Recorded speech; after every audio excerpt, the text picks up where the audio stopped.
Welcome to Tea Time on Tatooine. I'm your host, Anna Trumbo. Episode 3, might as well just get into it. A couple of things that I had been thinking about throughout the week. So it's tough when you are watching something just once and you're stopping to take notes and wanting to make sure that you don't miss anything. And then you do a review and then you watch it again later. And there are all these things that you pick up on that you missed the first time. Oh, it's so hard. Every time you watch it, there's just more and more little gems to uncover. But one of the things that got to me thinking a lot about last week's episodes was when the guy says, how did you get your hands on an Old Republic credit? And the question for me is it Old Republic as in capital O, like the Republic of 1,000 to 25,000 BBY, like before the High Republic, capital O, Old Republic? Or are we talking old as in an adjective? Lowercase o, as in the republic that we are used to from the prequel era? Is it an old, republic credit? So I'm inclined to think it's the second thing. That just seems more likely, considering the old capital O, Old Republic was before High Republic times. It was a long ass time ago. So my guess would be that it is just an adjective old. But going back also to what Fern's mother was saying in the classroom, we all can contribute to the great work. I know I said it last week. It was also brought up this week again. I believe KB was someone who talked about the great work. And that is something that Chancellor Lena So, who was chancellor at the time of the High Republic books that have been coming out, would talk about her big projects like Starlight Beacon, and there were some other hyperspace lanes she opened. There were a handful of other initiatives that she was planning or had already launched that were made up her great works. So this feels like that, which does seem pretty old school, like prior to the Republic of the prequel eras. So it's a little confusing. But it would explain why they aren't aware that a war happened. They don't know that Alderaan no longer exists. They are completely hidden. Him, the owl cat, I guess, confirms that for them by saying Adatin was hidden deliberately. And that was a little of what I was talking about the last time, that maybe this is done on purpose and it's all... so that kind of explains the big brother nature. Like, they're trying to keep it hidden. They're trying to maintain security because they don't want anyone getting out and jeopardizing the security of the planet. So all of that. But yes, we open up with the parents back on Adatin being very concerned for their children. Obviously, you have Wim's dad, who looks completely overwhelmed. It just doesn't really know how to deal with this stress. You have KB's mom's freaking out hysterically. Fern's mom, who doesn't seem very concerned externally, but I think internally probably is freaking out. I did want to do a little sidebar about Fern and Fern's mom, and there's something really resonant with me about their relationship, in that she clearly loves her daughter. She's so proud of her. She wants her to show off her top of the class badge. Fern is just taking that as, you just want to show me off. You don't understand me. There's so much pressure being put on me. And from her mom's perspective, it's, you are so smart. You are so special. Of course I want the world for you. Of course I want you to be shouting from the rooftops that you're the top of the class. So while she's looking out for her best interests and obviously wants her daughter to be happy, I think her idea of what will make her daughter happy and what will actually make her daughter happy are two very different, potentially diametrically opposed things. But Fern, not wanting to disappoint her mom, is going to try and fit herself into a box that she's not comfortable fitting into. As a daughter with a mother, I can tell you mother-daughter relationships are often fraught. And this one seems to be very much like that, where they both love each other boundlessly, but it's just complicated between mothers and daughters. It just is. So I like the way that they're dealing with that. I think it's being handled very well. What else? Oh, they also say that they are unable to risk any sort of rescue mission. And I guess that would be jeopardizing the security of the planet. If someone leaves the atmosphere or passes the barrier, someone on the outside might notice. So yeah, I'm assuming this just looks like a giant ball of gaseous dust floating around the galaxy that no one would assume would be a planet somehow. I don't know. I'm interested in the logistics of how all of this works. Oh, Jod. We're getting more and more parallels here with Obi-Wan. Like, he's the mysterious stranger. He even gets the Force theme and some similar instrumentation, like we talked about in last week's review.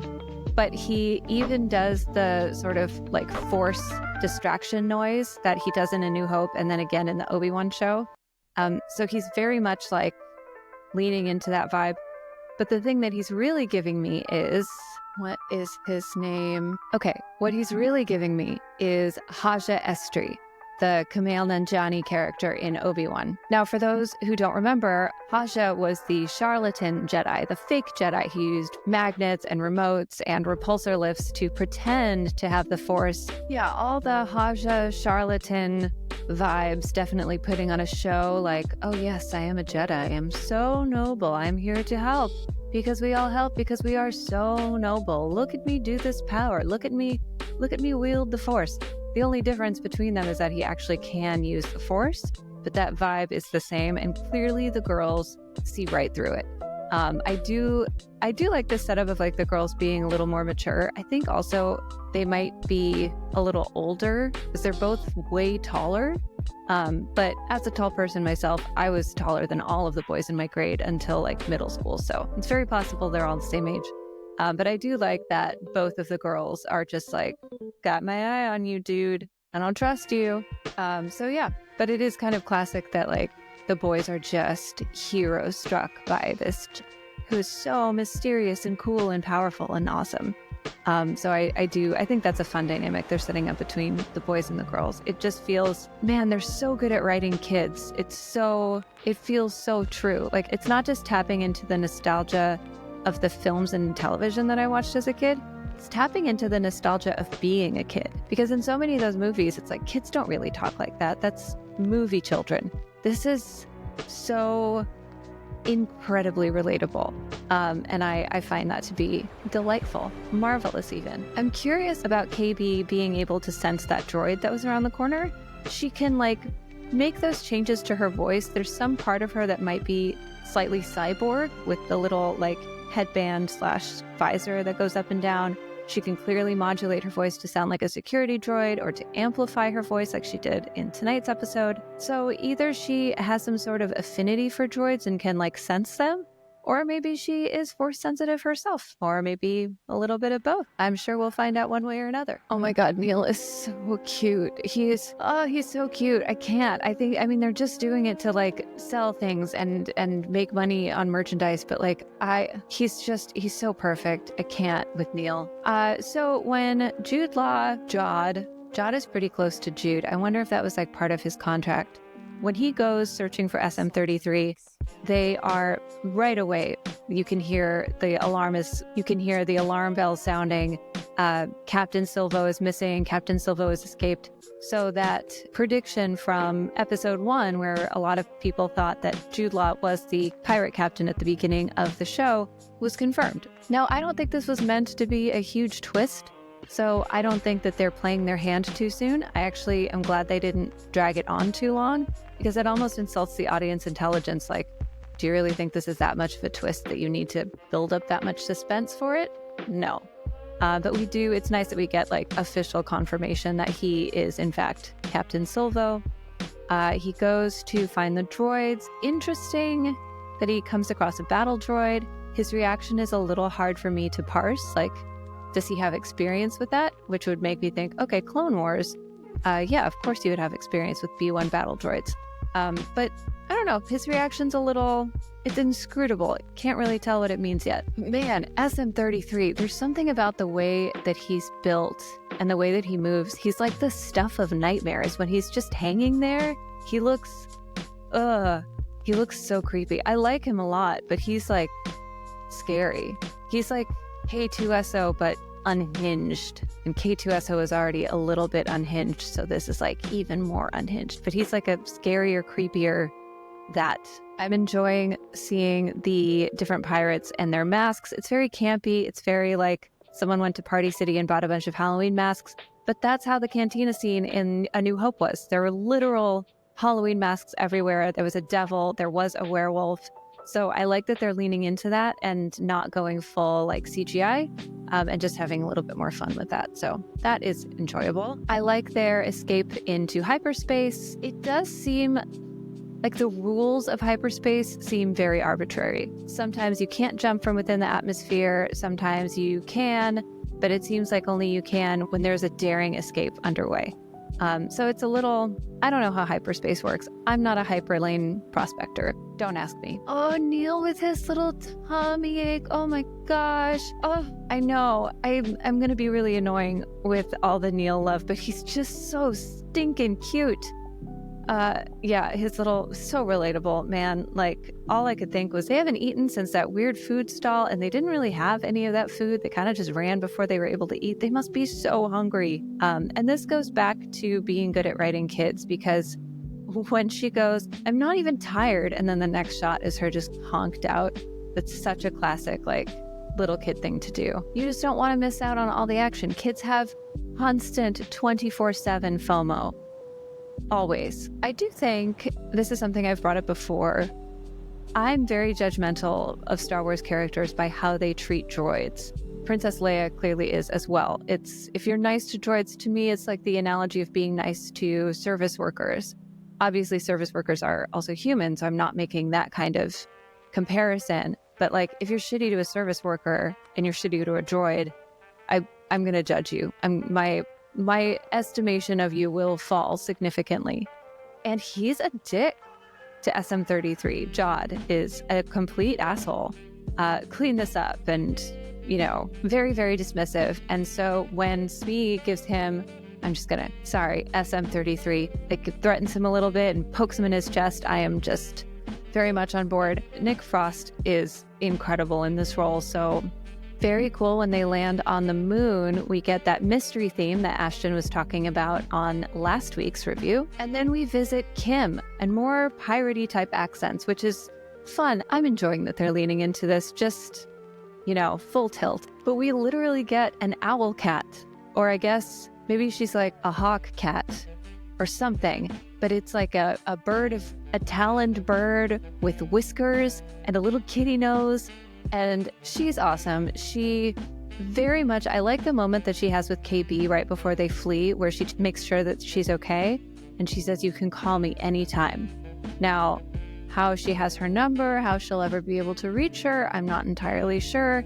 But you know what? It's a television show. I'm not going to worry about it. Now, she did mention that the planet of Adatin was purposely hidden. So we have confirmation of that. And it makes me wonder if, like, during the Republic, maybe not the Old Republic, maybe not the High Republic, but the Republic, like prior to the prequel era, there were these different planets that were hidden, almost like a social experiment, like a utopian thing to see. I don't know, I'm still trying to figure out the why of it all. But I do believe that at the top, above Fern's mom, above all of the droids, there is one or are a few shadowy figures that are kind of operating everything. People that actually do know what's going on in the outside world, and are choosing to keep it to themselves because they want to protect the citizenry of Adatin from these horrible truths, like the destruction of Alderaan and the fact that there was an enormous war. Actually, too, because if they're still in Republic times, they don't know about the Clone Wars. They don't know about the Empire. They definitely don't know about the Galactic Civil War.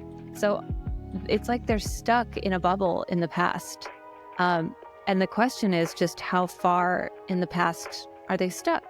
So this is really fun. And it was something that they were using certain language in the press release kit stuff. It was like they are lost in a strange galaxy, which leaves it open to, is it just that the galaxy they're in is strange?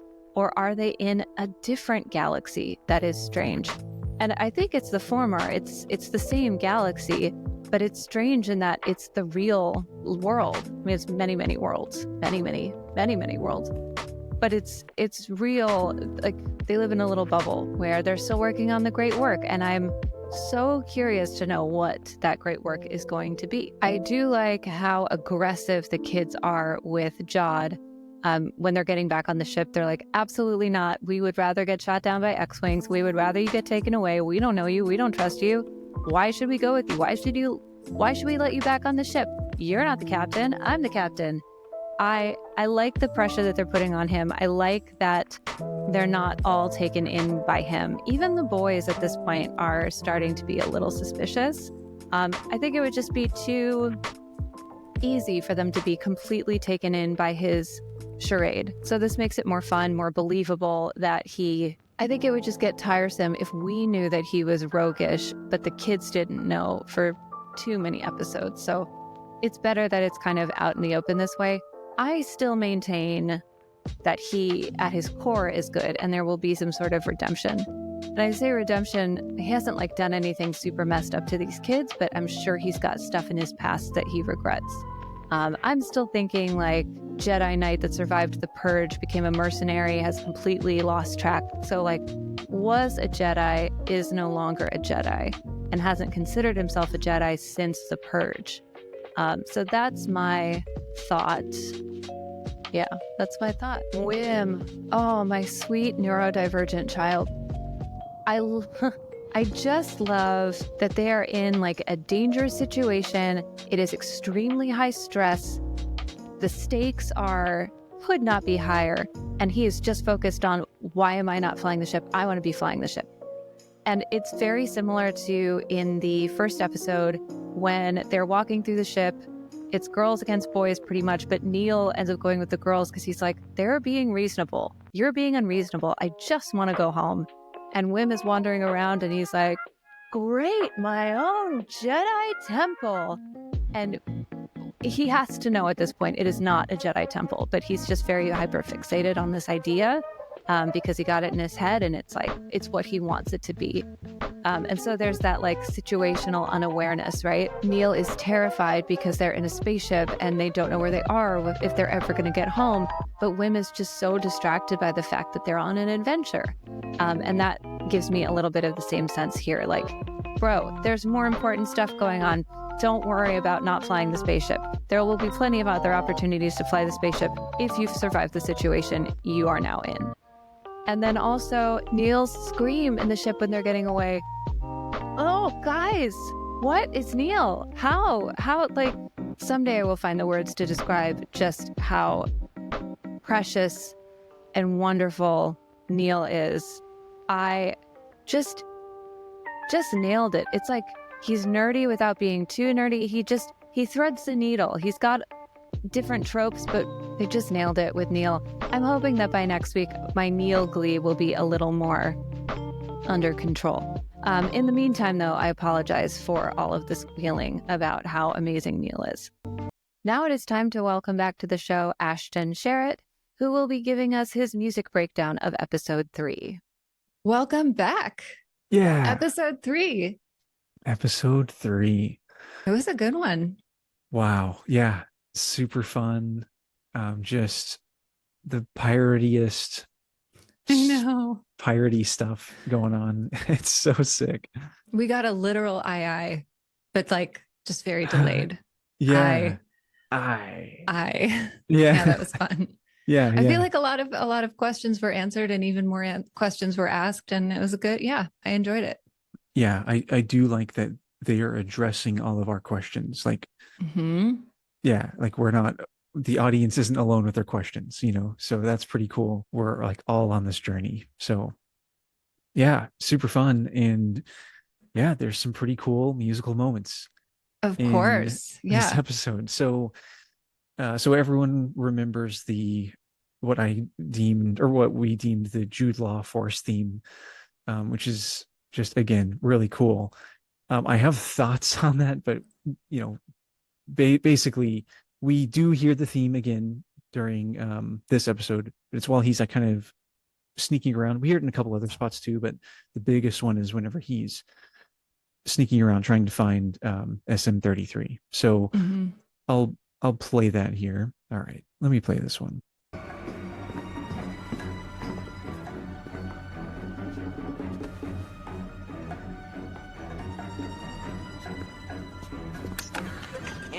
So it's kind of it doesn't sound the same at all because it's not with all this like delicate orchestration, like floaty stuff. We have that, that kind of suspenseful cello stuff going on down there, like the polyrhythm. But what they're playing is the same thing. Like it's just like what we got with the whenever they played it for the Force theme. Yeah. It's It's like the that. fake out, the Force theme fake out. Yeah, but we're just getting it like, like that in the suspenseful fashion.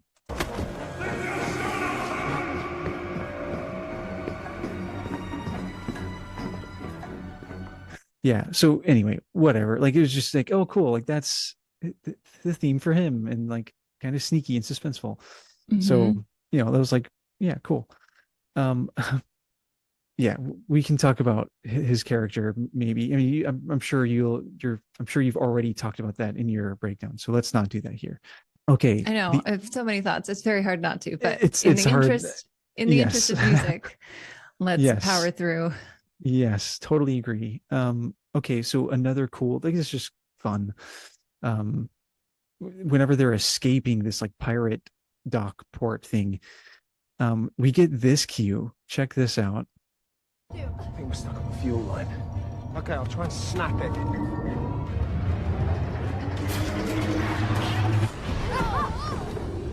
It's a very well-made fuel line. Okay, I have an idea. All right, you can barely hear over the like sound effects, but listen to this next part. Like try to like hone into the music right here.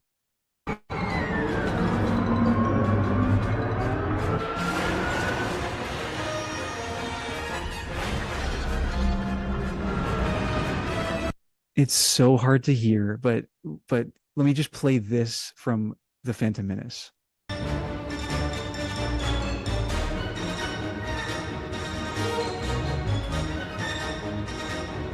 Like it's pretty clearly like they're playing a version of that, like with the same like I don't know what instrument that is, like the blocks, like the kind of cartoony blocks. That always makes me think of like Sinbad and the where he's like sword fighting with the skeleton. It's like a black and white movie from Yes, and it's like the xylophone. Yeah, yes, that just makes me think of that.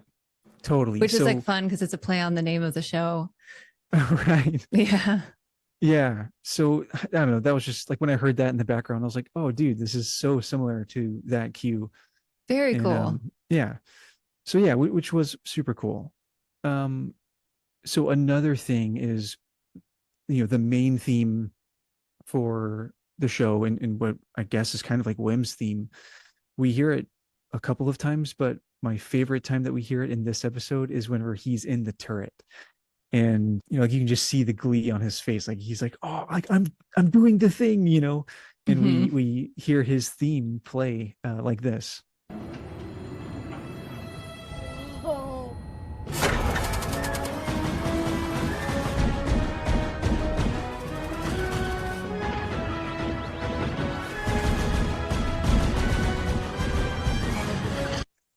Right, and then then it goes into like an action sequence, but yeah, like that's whenever he's like like just doing the blasters like crazy, like spinning around, and it's like, oh man, like this is Wim living his best life right now. So that was heartwarming to hear that, like in heroic brass playing that like theme. It's fun that we get so many different versions. There's like the opening version for the main titles, which is like mystery Wim's theme. Then there's whimsical. Then there's like middle of the night. Then there's the sneaky. Then there's the adventure. Then there's the straight up like pirate shanty version. And now we get like a victorious action sequence. Like I just love that they're taking it and putting it in so many different styles. Like at some point when this is all over, I'm going to cut them all up and just do, actually, maybe I'll ask you to do that, to just do a montage of like every style, not every time we hear it, but like every distinct style of Wim's theme. Exactly. Yeah. That'd be fun. Yeah. Honestly, yeah. And kind of I'm giving you homework. Sorry. Yeah, no, that is actually great homework, because then, yeah, like we can categorize them and like when were these used, like what vibes were these for and stuff. Yeah, that's cool. I didn't think about that. Um, Wim's dad looks like the next one on your list. yeah, Wim's dad. Just yeah, listen to. I'm gonna turn the volume up here. Try to listen to the music for. This is whenever he's like the robot is, doing its robot thing, and like everyone's freaking out, but Wim's dad is like taking off his glasses and like I don't know, he's looking pretty Yeah. serious. I don't know. For me, let me know if I'm like if I'm like way out there with this, but just I'll play the track. You can barely hear the music because of like all the talking and stuff that's going on, but try to hear it, and then I'll play what they're playing on piano. Outside the barrier is forbidden. Travel outside the barrier is forbidden. Any violation of Planet Wildlife is the result of this violation. So what they're It playing, sounds, yeah, I don't know. It's so hard for me to pick it out. it's so hard. Yeah. I wish I could like turn it up, but I this know, I is feel like I'm failing a test, but please give me the no, answers. no. Yeah, I never want anyone to feel that way, but it's fun to like discover things together. So this is what they're playing.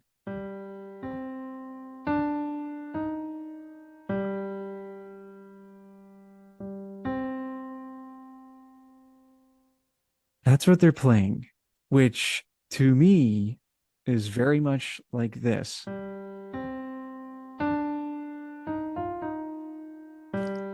Yeah. Right? Do we think Wim's dad maybe has the force?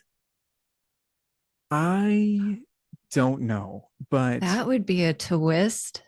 I just the way that he was so not there in that room, Yeah. right? And like glasses coming off, like you could tell he's like, I don't know, pissed or something was going on I inside just of thought him. he was like completely like so nervous. He was just, everyone deals with Yeah, stress in different ways. And his was just like, I can't like that's true. show the emotions that everyone else is. Yeah, like a total like internal panic attack type of thing. Yeah, totally could be that. And honestly would be really cool to have that kind of a dynamic like represented in a Star Wars show, because like yeah, I connect with that. But that I don't know, to me it was a little too that's It's the a Force little on thing. the nose. Yeah. Like that's the Force thing, dude. So I need to go back and rewatch and like put my ear up to the television. Yeah, Because you know how I feel about that actor. So if he has some really cool character development, like he doesn't even know that he has this thing, oof, that would be everything. Yeah, or maybe he wasn't always from Ad or something. No, maybe not. Like I don't know. Like it just got me like way thinking. Like again, I feel like the dude with the meme with like the chart behind him and the lines and stuff. Like yeah. So yeah, save that one for last because could be kind of crazy. So yeah, I think it could definitely be kind of crazy. I would love that. Maybe he and Jude Law were younglings together in the temple. Yes. yeah, I mean, I don't, knows? just like my 2 cents with Jude Law's character. I don't. He feels so fraudy right now. Like he Yeah. seems very sketchy. Like his like beautiful Force theme that we heard in that episode 2. I'm like, oh, like you're sketchy, man. Like No, but I think that's the whole point is I think we're could be. supposed to, I really do think that, and I think I said this last time, but like, I think that belies his true nature and that he's just been a scoundrel and what does she call him? A scoundrel? A rogue, whatever. It's what they call, they all call Han Solo. Yeah, I guess scoundrel. Yeah. He's so obviously he's been playing that part for so long that that's just become like a second skin that he wears. But I believe the music that we heard is his like true nature, and that's going to be it. I don't even think it's going to be a twist. I think it's just going to be a character development. Like he is taking advantage of them. He is openly taking advantage of them. Yeah, that's so. I think we're going to get a backstory and we're going to get a redemption for sure. I don't know. It just I don't know. Well, those were my musical things that came to Amazing. mind. Yeah. So fun stuff. We'll keep keeping our ears open. Our earballs peeled. Yes, that's what it Yes. was. Yes. Yes. I knew you'd get there. Well, I will see you next week. Yeah. See you next week. And I'm looking forward to hearing what you put out on Stomp Saturday for episode 3. Yeah. Yeah. I took so many notes. We have a lot to talk about. Also your reel that you put out, was that this morning? On Whims? That was so good. We all missed your content. I'm so welcome back. Oh, dude, welcome back. So happy to have you. Thank you. It really feels good to be back. Like the support and everyone's like, oh, like he's back. Like it really does feel good. A little chicken soup will work wonders. Yes. Yeah. Thanks again for that. Yeah. It's good. I feel excited to be back, and that's what matters. That's awesome. So keep doing the thing. So sounds good. Okay, bye. I'll see you next week. Yeah, see you next week. So now they have escaped. Kim has talked to the X-Wing pilots. Some shit's gonna go down. This was a good setup episode for what comes next. We now know that the parents are concerned. We're going to see what the parents are going to do. My guess is that 1 or 2 sets of the parents will want to follow the instructions of the droids and not take matters into their own hands. Who knows? I do think Ashton brought up a really good point with Wim's dad, though, because if he has the Force theme playing, if he has the Force, whether or not he knows it, my guess is that he is going to take on a hero role. Here's a prediction. Wim idolizes Jod. He is the hero he always wanted to be. He is a Jedi. He always wanted to be a Jedi. This guy is everything that he wants to be. And I think by the end of the show, his dad will do something heroic. His dad will rise to the occasion and rescue them or do something cool. And Wim will see his dad as that role. He will see his dad as his hero. So that is my prediction for that. Yeah, no other crazy predictions. I think that's it. But we've got Jod, SM33, Neil. We did music. We did Owlcat. Yeah, I think that's it. Come back next week when I review episode 4 and may the Force be with you. Tea time on